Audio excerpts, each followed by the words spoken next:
So thank you all for joining us today on this session, unpacking the new National Education Policy 2020. This is the first policy that India has developed in more than 30 years on education and has been long awaited, more than 3 years in the making and more than 275,000 submissions. It has been one of the most workshopped pieces of policy that India has produced. We are delighted to be discussing Indian perspectives on policy, pedagogy, and thought leadership on how the new education policy will impact India and its future. And today we have with us Sahil Aggarwal, co-founder and CEO of Rishihood University, one of the newest universities in India. Professor Rajendra Pratap Gupta, a global public policy expert, and currently chairman of the drafting committee of the Digital Health Standards, and previously on the Kasturi Rangan committee for the new education policy. He has also authored books Tough Choices and Hard Decisions, which came out this year, about India's economic future, and also on education, Your Degree is Not Enough. And finally, we have Niranjan, a senior fellow from ORF Governance and Politics Initiatives, and is in his own right the academic advisor for Centre for Overseas and Rural Studies at the Central China Normal University in Wuhan, China. Welcome, everybody. So, Professor Gupta, I'd like to start with you in the first instance. Having been on the committee in its early stages, obviously you're a man who's passionate about policy and development for the future of India. There's been an incredible overhaul of the education system from K to 12, starting at age 3, right up to higher education reform and research. What were the goals of the new education policy committee, and has this final policy hit its mark in your view? Okay, so it's a pretty loaded question, but let me Indeed. start with the premise that you said that it has taken us little close to 4 decades to come up with a policy, and it was high time. I'll take you to the genesis of how all this started. So way back in 2009 actually, yeah, when I was drafting the first manifesto, 14 actually. So a couple of things that came to us, that should we look India from electoral year planning perspective? Should we look at a 4 or 5 year horizon in terms of seeking votes, or should we look at a long-term perspective? Since I was also in the drafting committee of the manifesto, so the first thought that comes is, if you really want to look at a nation as big and as diverse as India, and you want to look at next 50 years, 100 years, what we would look like, what would the population, what our issues are, so what do you look at addressing? So the short term is urgent, which we do need to address, but the long term is an important one. So certainly 2 things that come up very clearly, which you looked at, I think, health and education. On both, I remember very distinctly drafting for health on page 25. I wrote the first point that we should come up with a health policy. We cannot steer a huge sector like health without having a very clear policy. So we came out in 2017. Education was the next thing. Actually, if you see, after Kothari Commission, there has been no serious look at education. So talking of what, 1966, 68, so it's been like a pretty long time. Since 1991, when India got, we opened our economy, we have grown 60% in our population. It's a sea change, in terms of GDP, in terms of population, in terms of the world order, everything has changed. So when you ask what the challenges were, so rather than, sitting in the chamber and thinking as a member that what we should do, I went to villages. So the real questions sprung up from there. The students in rural India, if you ask them a question, how many of you want to become a teacher? Maximum. Most of them wanted to become a teacher. Just go to cities, talk to students. Out of maybe 500 students, less than 5 would want to be teachers. Now that brought you to the real challenge. The people do not want to be in academics to be a teacher. And why? Because the profession itself had lost the respect for multiple reasons. So you can look at the challenges that we came across. The first thing was the crisis of perception. A girl stood up in a convent school, well known for last 50 years, and says, "Sir, my sister got 95%. She hasn't qualified any competition. What's the fun of getting 95%?" Very clearly sets my agenda.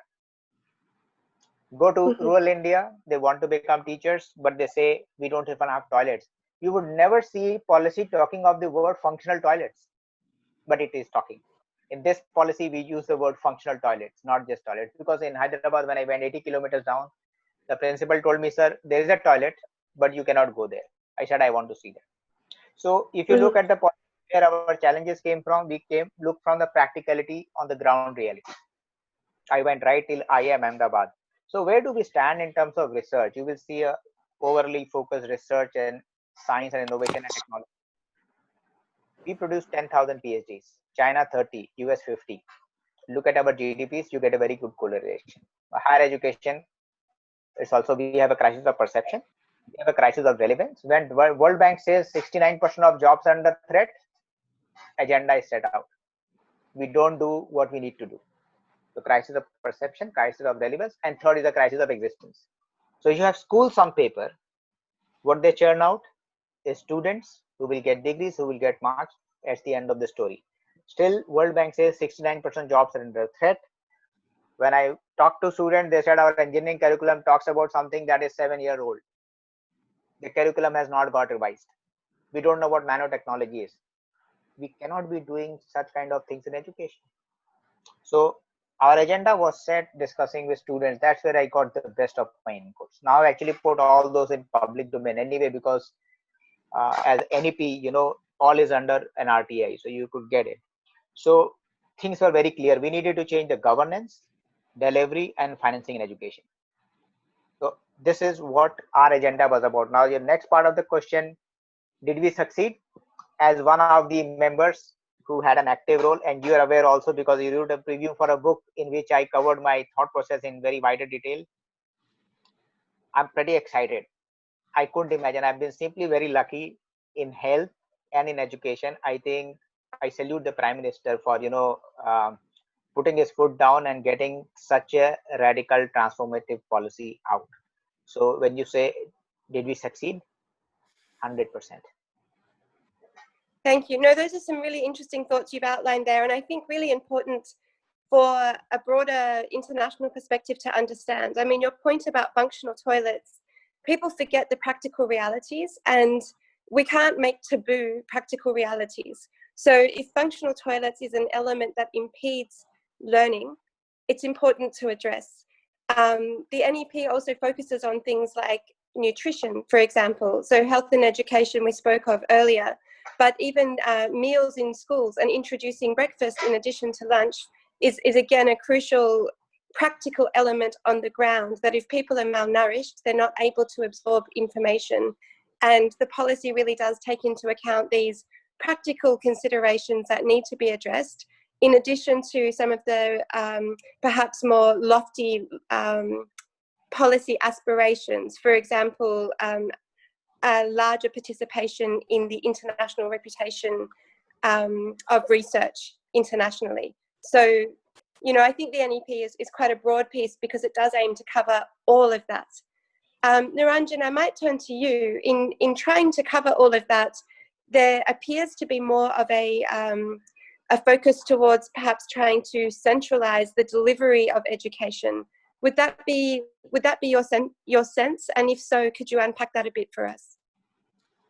Thank you. I think Professor Gupta gave a very nice summary of the entire process, and I largely wrote the last piece about looking at the interaction between the union government and the states and different other stakeholders in not only preparing this sort of mega policy for a country of 1.3 billion populations, but in terms of laying out, the kind of roadmap how to deliver this by 2040.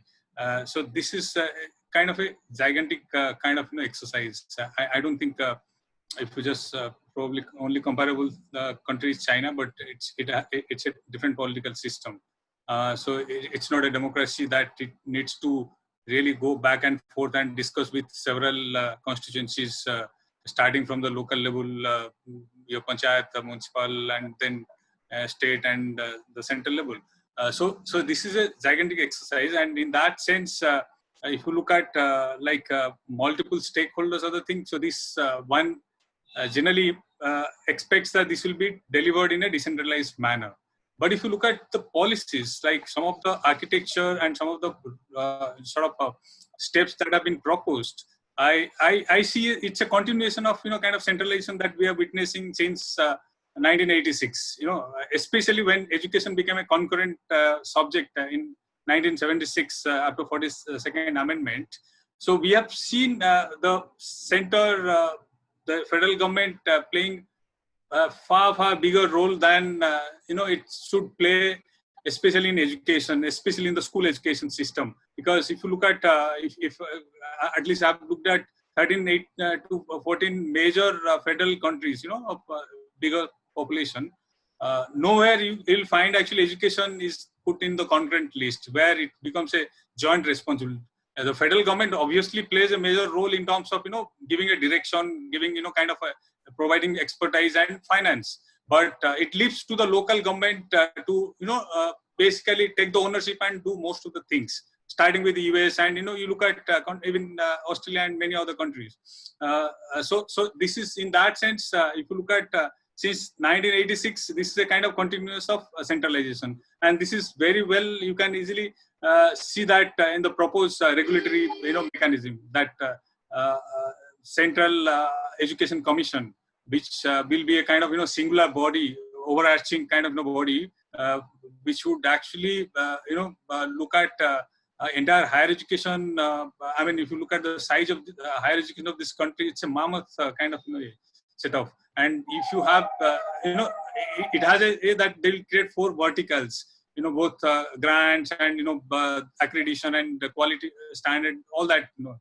Even then, if you look at actually the way we are actually witnessing centralization in many sectors of our economy, polity, and everything in last several decades, even if you have verticals within the same kind of a new setup, they retain the same DNA. That ecosystem, that institutional culture, that bureaucracy will more or less remain. So in a sense, you can't ensure that it will not actually dominate every aspect, all those 4 verticals.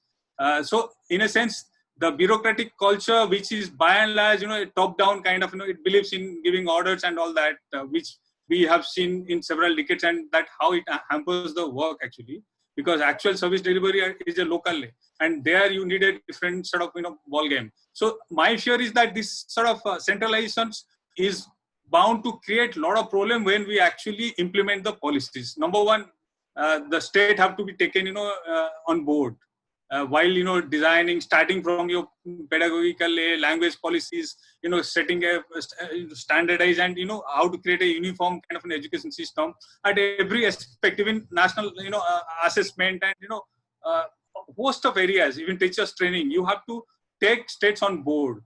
But the problem is that we are a democratic country. Your democratic politics will come off because now, for instance, one positive thing is that, looking in a purely from political perspective, that you have BJP is in power at the center as well as in most of the states, large states. So in a sense, this would allow them, kind of, freedom to get a, sort of a head start on implementing many things.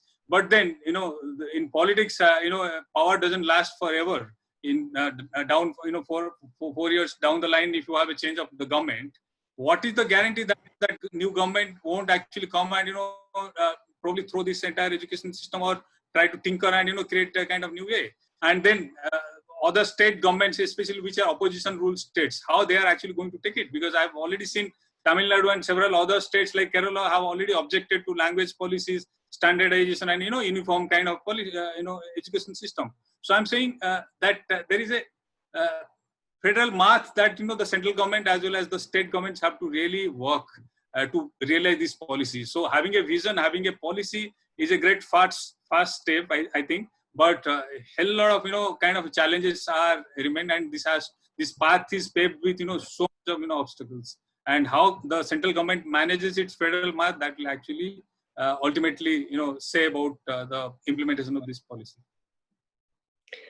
Yeah, that's really interesting, and it really helps to unpack a lot of the complexities of India. As you say, 1.3 billion people, approximately 30 states and territories in which this needs to be implemented. Language for schools, I think up until year 5, class 5. They're hoping to perhaps teach in a mother tongue, and what does that mean in terms of social cohesion across the country as a whole. But I'm wondering how you think this fits. You said that centralisation is a continued theme we've been seeing since 1986. My understanding was that from 2014, Prime Minister Modi was certainly embracing a notion of competitive federalism, in which he wanted to devolve greater power to the states, and in fact bolstered that with increased funds from the centre to the states to enable them to perform at a state level against social indicators like welfare, education and health. And then Niti Aayog was tasked to benchmark that. So do you think that element would still be there, or is that more of a laudable aspiration, but the main thrust of the regulations being developed tend to be more centralized? That's a very interesting question. When Prime Minister, in fact, I have written a number of articles on, especially about this cooperative federalism and competitive federalism, which Prime Minister said in 2000, and then former the late Finance Minister Arun Jaitley also propagated that in a large when the entire GST thing was being prepared. So I'm saying it is nice to say about competitive federalism, cooperative federalism. In fact, competitive federalism is actually what I actually said, that ultimately when the process starts running, the implementation process starts running, you will actually witness competitive federalism, because several states, even regions, are going to have different dynamics, and you'll probably see southern states having different set of requirements, whether it's on language. For instance, there is a clear, this thing feeling about or insecurity about Hindi being imposed. In fact, at 2019, this NEP had Hindi, language that will be mandatory, which created a lot of, protest and criticism from the southern part. And then this has to be, dropped. It's good that, they have actually brought out a policy, the new policy, which has actually taken, cognizance of, some of the regional aspiration and feelings and whatever sentiments they have. But when actual policy will be, rolled out and implemented, I think I'm not going to see cooperative federalism, really coming up and creating bringing harmony. I think it is going to be competitive federalism. In fact, you'll see a number of states. We have already, so much of disparity in terms of education access and outcomes among different states and regions in this country. In fact, some of the regions like southern and western part are much more developed than the northern and eastern part. So in a sense, you have already seen, and then this might trigger even, in fact, a competitive kind of federalism, in which certain regions will showcase that they have better educational outcome and better education infrastructure. Or the thing, they won't actually require same kind of standardization or uniformity, because that is not required. Actually, you need different set of standard for different regions. In fact, this is a vast country. It's almost like a continent size of populations. So you can't have a unique standardization, put on throats of the states with the same sort of way, which especially the right of education did, and that created a lot of problem. The 2009 imposed standardization and uniformity, which created a lot of problem. Kerala doesn't need same kind of standard and other things that Orissa needs or Bihar needs. So in a sense, you have to look at it. But I feel the government of the day and the policymaker obviously have ideas, and they obviously know how to navigate this, because these are the maths almost every central government has to handle, and they obviously will have to deal with. Or perhaps what you're suggesting could be competitive federalism, in the sense that the states are competing with the centre for power. But anyway, no, it's really good observations, and good to bear in mind the constitutionality of the policies that we implement as we try to implement them for the effective outcomes and the purposes that they're intended for. So this brings me to Sahil, in fact. Sahil, you'll be one of the people responsible for implementation at the higher education level, and in terms of a practitioner and founder of a brand new university. Would you like to share some of your thoughts about the implementation of the NEP at the higher education level and what it would mean for your university? Thank you, Tanya. So actually, whatever we do as practitioners in implementation is a downstream result of what people like Rajendra ji plan at a policy level, and then people like Niranjan ji, they comment from a civil society and systemic challenge perspective. And we try to position ourselves somewhere in between when we try to adapt the vision of the state to the vision of the institution and function within the challenges that the system has created. So one thing that the policy has certainly did for us is, so we are a new university, and I'm sure that over the last 70 years in India's history, whenever a new university was coming up, they would have made the baseline as the context, the policy context and the social context of that time. Now with the new policy, the baseline has changed. And that's I think, a very positive sign for people who are at an implementation level, because whenever some innovation has to happen, we will treat this as a baseline and then innovate, rather than treating the previous policy as the baseline. So what are the potential things that this means for us? I'm particularly very excited about a few aspects. One is this move away from regulation to accreditation. I think it was long awaited. It is one of the most reason for educational entrepreneurs to be fearful about and then to indulge in malpractices, because the way an input-based regulatory regime is designed is not conducive to innovation. I think accreditation will open those possibilities. Then the autonomy and a board-driven approach to governing educational institutions that has been proposed, that all the institutions will have an independent governing board. The public and private institutions will be treated at par. I think that's another very very just outcome of the policy. For example, currently we know institutions in the public sector which did not have their own land or their own campus, but they were able to start. IITs are examples, IIMs are examples, but that's not allowed for private institutions. So there was this disparity between the two, and now if the policy is saying that they will be treated at par, then it's a very positive sign for people like us who are in the private sector. One very long-term thing. So Rajendra ji was mentioning that when we plan a policy, let's try to look at a 10-year, 20-year horizon. So this move to a multidisciplinary approach to education is something that a university like us is highly excited about, because our entire approach to education is how can we bring different areas together to then create a social impact. We don't want our students or our faculty to be restricted to their academic disciplines. So when the policy itself facilitates that kind of a interdisciplinary environment, that's very positive for us. I think this entire move will encourage more and more people to come up and set up educational institutions. We know that the number of educational institutions that are currently in India are much less than we require. This will also create some sort of a consolidation to phase out institutions which are not doing so well, or which are standalone institutions as mentioned in the policy, and try to merge them into more holistic and multidisciplinary institutions. As a summary, I think this policy is a very positive sign for people who are running education institutions or who want to run education institutions.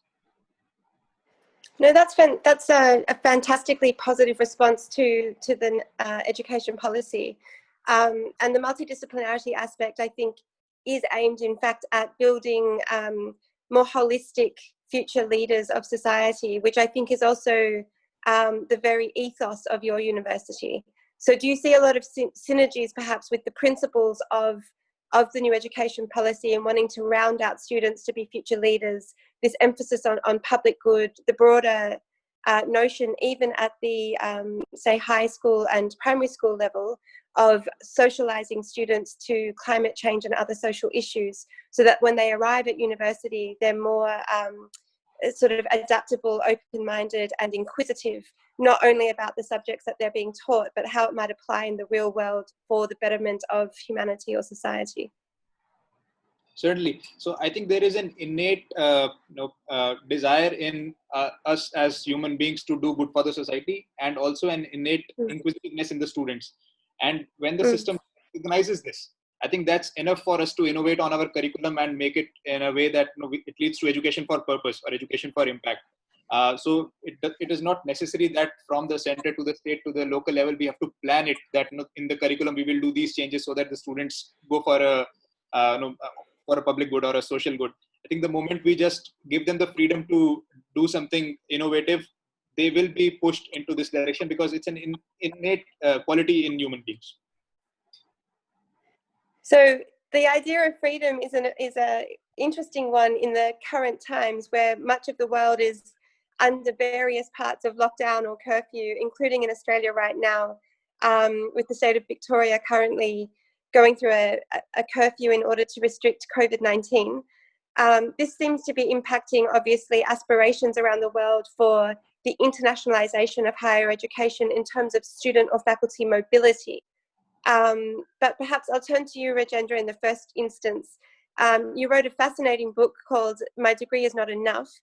COVID has presented opportunities, in my view, that as mobility has never been more challenging, it truly seems that connectivity has never been more possible.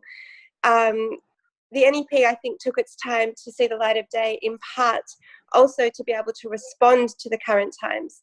Do you think that the policy has been able to be adaptable to think about a world in which mobility is reduced, not just country to country, but also from a home to a school? And do you think that will enable students to think beyond their degrees and think about education in a more holistic way, living through a pandemic as we are? Thanks, Tanya. I think if I look at the entire process, I think we could see the world without COVID in a similar manner, where we talked about a discovery-based approach, experiential learning, where we move out of the four walls. I think it has come out clearly. And one of the good things that happened is we were aware that, that it will take time for the policy to come, because I think, as Niranjan also said, education is like a sensitive issue. A lot of people have opinions and strong ones. So you see that many things have happened in the interim.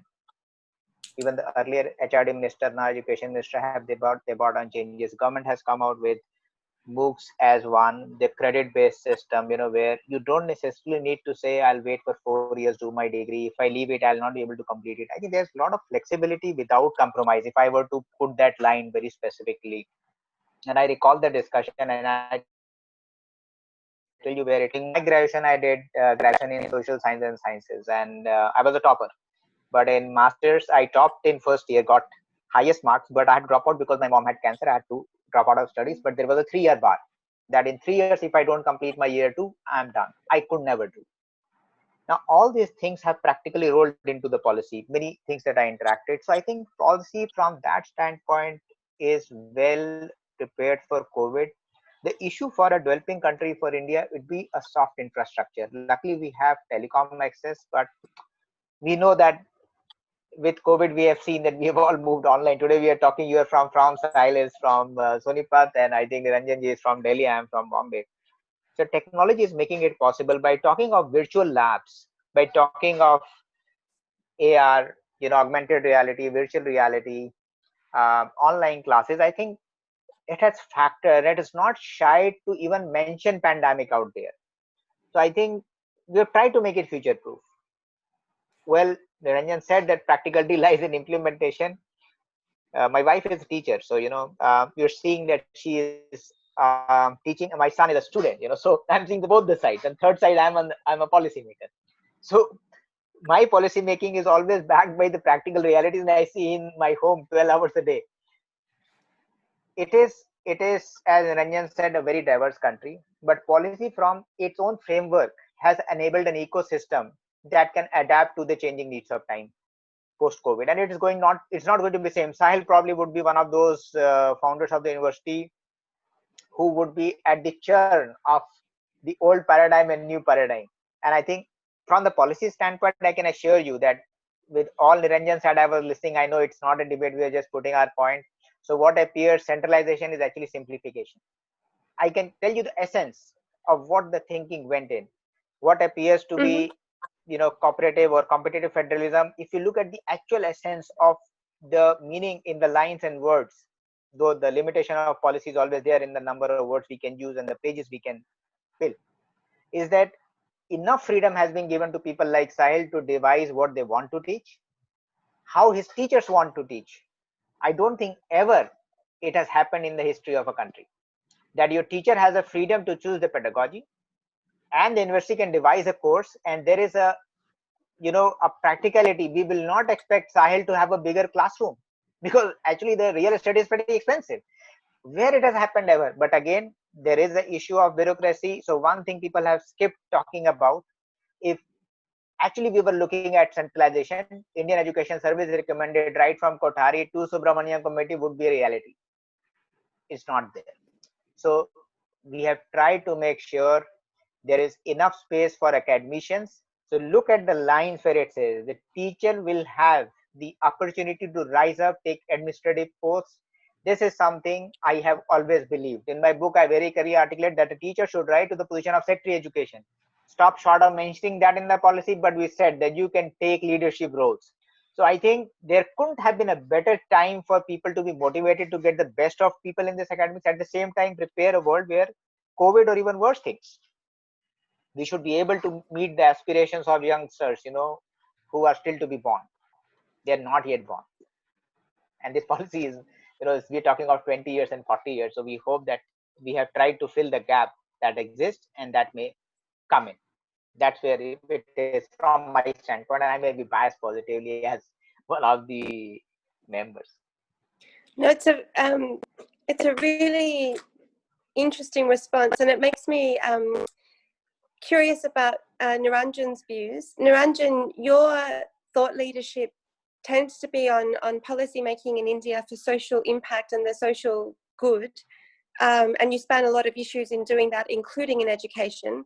We all spent the origin of this discussion talking about the practical issues that India has to deal with that perhaps other countries don't. So we talked about functional toilets. We've discussed other issues like nutrition. Just drawing on Rajendra's comments about augmented reality, virtual labs, virtual reality, have you turned your mind to thinking about education and equity, and particularly the digital divide, and how the uptake in technology might impact the difference between students who can access technology in a COVID pandemic or otherwise, versus students who are unable to do that? And if so, what could be some of the policy implications or solutions? That's a very tough question. In a sense, that sure. We have this is a country of not only quite sort of mind-boggling diversity, but in terms of access, equity, inequality, this is it's a kind of country which makes it's kind of a nightmare for every policymakers kind of thing. If you look at in terms of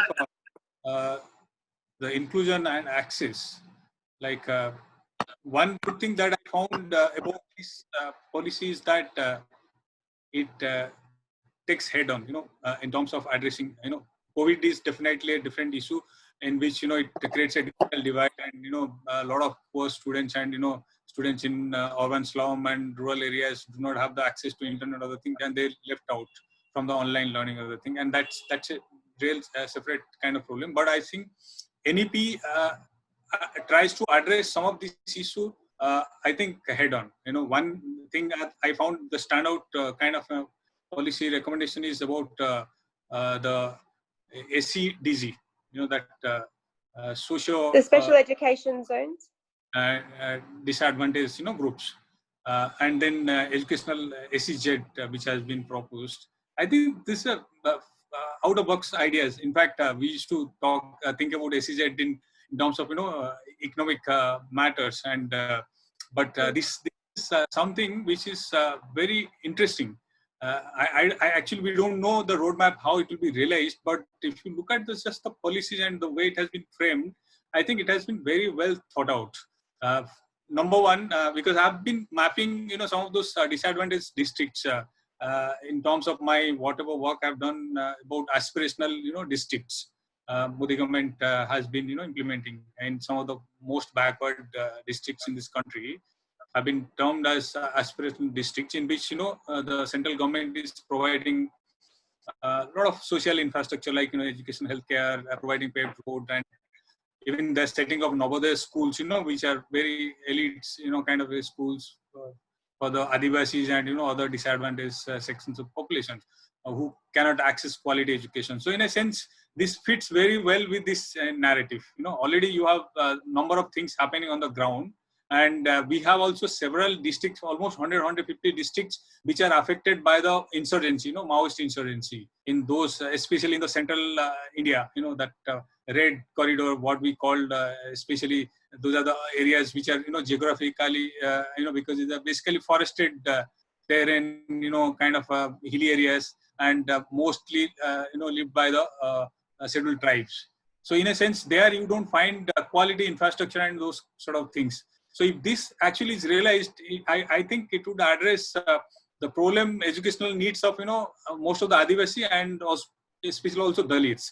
That's one. Second thing, also this also would address the problems of Muslims. Muslims as a community, religious group, do not enjoy affirmative action the way scheduled caste and scheduled tribes. Only in terms of some of them are clogged in the other backward category, the OBC reservation, where they get some benefits, but that's actually very small. If you look at their educational needs today, I think they stand almost even lower than the scheduled caste today. The situation is so precarious, especially in some part of the country. So this SEZ in some way or other also would address their needs. I think if you look at, setting of specialized schools.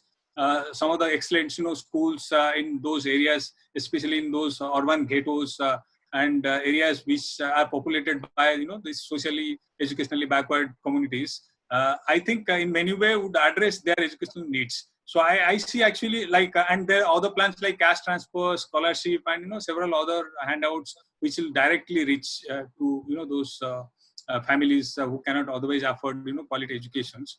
I think if you look at the vision, this is a fantastic vision, and I hope actually they put all the sort of kind of energy and resources on that, and then this identity politics hopefully do not come in here and creates a problem, because this country is vastly polarized today.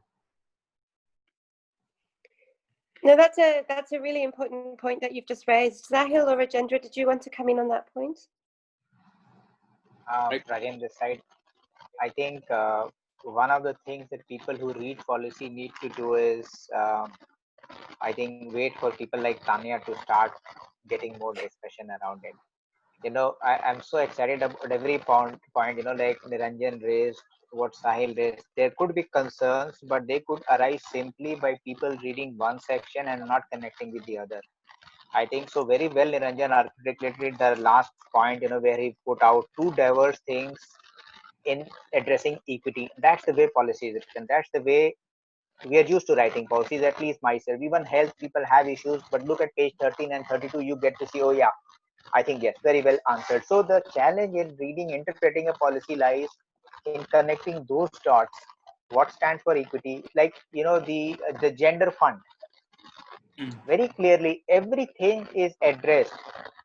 We have not tried to leave anything. I normally make a checklist and I try to make sure everything is entered in. We have not left out anything. So there's a question of leaving anything does not arise, but we are all human beings. We can still do with 270,000 suggestions, because yes, bracketing them, looking at them is not easy. But the challenge, Tanya, where I think people like you, Sahil, and Niranjan would have a real role is making sure that we not only discuss what is mentioned as principles and ideas enshrined in the policy, but how do we go on to implement? Before that, how do we interpret it? Because my worry is that if we rely on the routine bureaucracy, I'm worried. I'm worried on that. So that is something that, has to be a dialogue of the civil society, of academicians, of students, with the government with very clear intent to make it a reality. It will all depend on how various stakeholders work in unison.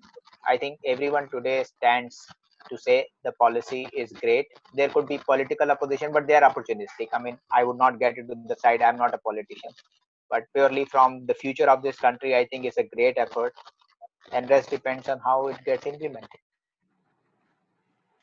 No, it's a really good point. And I think what you've raised there also was touched on in the e-conclave last week that Shri Narendra Modi ji, in fact, responded to, where he said that there are many ways to interpret, but he was urging implementation by stakeholders and noted that he encouraged frank and fearless debate in a democracy and understood that there would be elements that could be hotly contested within the policy, but he hoped that ultimately we would achieve strong policy implementation. But he certainly left it, I think, to encourage stakeholders to interpret in a way that would further the interests of Indian future and society in the best possible way. Sahil, you also wanted to come in, I think, on this point. Right. So I'll just build on what Rajendra ji was saying. So as a higher education implementer, when we read this policy, it feels like the policy is designed for us. So that's the kind of policy puts into us, because when we were starting to conceive our university 3-4 years ago, we were thinking of the existing policy regime that time, and then wondering how would we make our education more multidisciplinary, how do we give more autonomy to our faculty, how do we get to engage with the society, and so on. And the idea of autonomy and flexibility, which Rajendra ji also pointed out, I think that is what institutions like us need. And COVID has underscored why this policy was necessary in the first place. So I'll give an example. We have another institution which is an affiliated college to a state university. Now, this policy, thankfully, is phasing out the affiliated college system, which was so archaic and so unnecessary. Now, when COVID happened and we couldn't conduct our exam schedule depended on what our affiliating university will decide as an examination schedule. Their schedule dependent on the state government's decision, and in turn that depended on the central government. So that's the kind of chain that followed because there was a lack of autonomy given to the institutions. Otherwise, like most of the institutions in foreign countries, our universities could have just done away with the exams. Students would have got placed. They would have started working in their companies. But there are universities still today in India who have not conducted their previous semester's exams because this policy is not in place currently. So that's the kind of possibility that the policy holds for people like us. Can I just 30 seconds if you allow? Please. Yeah. So, Sahil, very importantly, the way you look at this policy would actually make your annual exams redundant in a sense. Exactly. Because why should you fail Niranjan, Tanya or Rajan because I could do a paper well at the end of the year? You could have analyzed me, corrected me at that point in time when I was missing out. You don't have one day in 365 years to make me feel bad about my entire 364 days. And that was the thinking behind saying, let's try to evaluate people around the year and not put high-stake examinations. I have known many students who are brilliant, they remember everything but forget at the time of examination. And that is the exact thinking. I think when you read, Tanya knows that she's read the book, so very clearly, going forward, a lot of people would say, if there was a time machine, I would go back and study under anything. So, examinations would not be much of a worry going forward. No, it's a... Oh, sorry, please, Niranjan. Yeah, I also actually I agree both of them, Sahil and Rajendra. My thing is that whatever as a policy observer I have seen, this is a country that makes fantastic policies. Some of the finest documents we make on many issues. On health, education, defense. You look at. But when it comes to actual realization of those policies, we have seen, it's like there is a kind of folklore. Actually, you can see actually thousands of kind of cases of failures. This has to something to do with state capacity. One, we have to look at this NEP in terms of what state capacity we have, and India, unfortunately, the state capacity, especially among many states, is not really up to mark. And this exercise, what people like Rajendra have said, they know it's such an intricate and complex exercise at several levels. It's kind of gigantic and very complicated exercise. It has to be done, supervised at every level of state and even down the way. So I'm saying so that how we actually manage improve the state capacity. And second, one is this is linked to what I said about implementation, what we bring in terms of policy and implementation. If you look at 1986 policy document, NP, which said about multidisciplinary approach and then experiential learning. These two things it emphasized. And today in NEP we are talking about the same thing. So I'm saying, and then about the regulation, history of regulation in this country. When UGC was, University Grant Commission was planned, and it was proposed. Its vision was, to facilitate, transform the higher education setup, other thing. But UGC over the years ended up, becoming the most, agency that actually strangulated higher education in many. It's a very, kind of harsh statement, but UGC singularly responsible for strangulating India's higher education system in the last several decades. It was body supposed to transform and facilitate, but it became a kind of bureaucratic establishment that almost even for setting of a kind of a new curriculum or setting of a new syllabus or running a new course, university has to take the permission from the UGC, and those mandarins, those babus at the UGC have to give the clearance. So in a sense, we have to see, what Rajendra said, this document has a lot of flexibility, and it provides a lot of autonomy and options to the states and, those boards and other thing in different way. But I'm saying the bosses also remain same. The ecosystems remain same. The institutional culture remain the same. Nothing has changed because everything has to be implanted on the same base. So I'm saying how, and that would require real, kind of, leadership from the center as well as from the states. I think bipartisan politics have to really emerge, and they have to take education as a very vital, education and healthcare after this COVID experience have to be put at the center stage of, electoral politics. If that can come, I think the entire grammar of, control and whatever we have will change. I couldn't agree more, Niranjan. I think you've said that so strongly and so astutely, that education and health are the core principles that will underwrite India's real resurgence in the 21st century. Sahil, you and I had a bit of a discussion about this yesterday as well. And Rajendra, I know this is very dear to your heart. I completely agree. I mean, we had the 1986 education policy, the 1968 education policy. You spoke about multidisciplinarity just now, Niranjan, but both policies also spoke about a commitment of 6% GDP spend on education, which again, this one does as well. And again, that target has not yet been met. Going to Rajendra's point about it also depends on interpretation as well as implementation, and you had some concerns about perhaps if it's left to the bureaucracy, what could be done differently this time to ensure the success of the 2020 education policy? And I think, I mean, I say that knowing it's a big question, but I say that knowing that also the constellation is arriving. This really does seem to be the 21st century, the century of India's rise. There are a lot of challenges to India's rise, but a lot of commitments as well.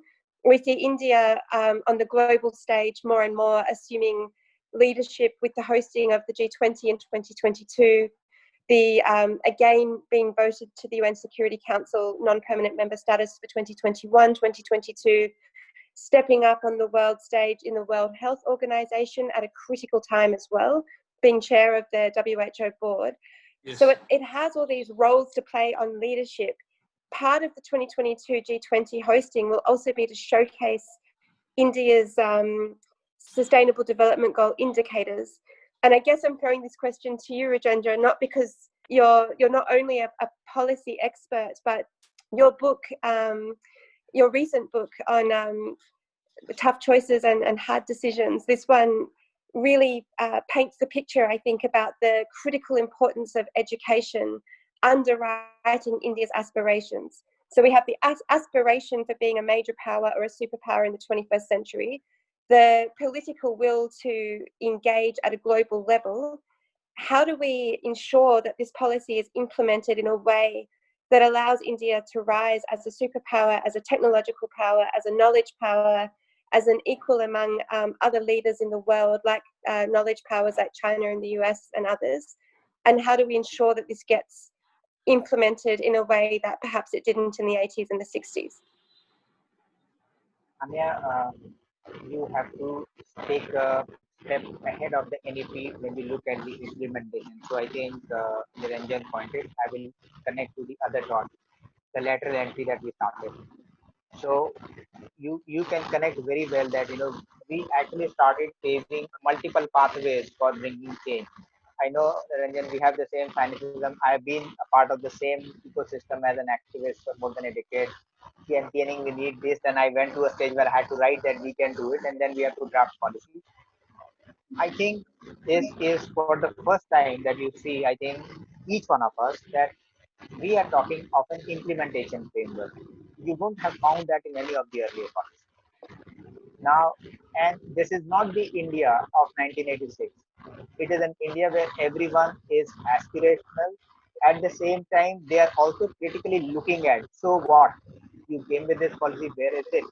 I think everyone is an enlightened soul, and moreover, the biggest thing that I see that we have no choice but to implement the policy is that our demographic dividend is only there for 25 years.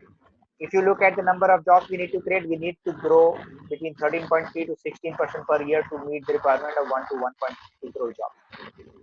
If you look at the number of people we'll have as senior citizens by 2045, do we really have time to have choices? I think this is a choiceless option we will have to implement. Again, back to Tanya, your issue of saying that we failed to implement. For this government, at least the little I know from where I stand, I can comment.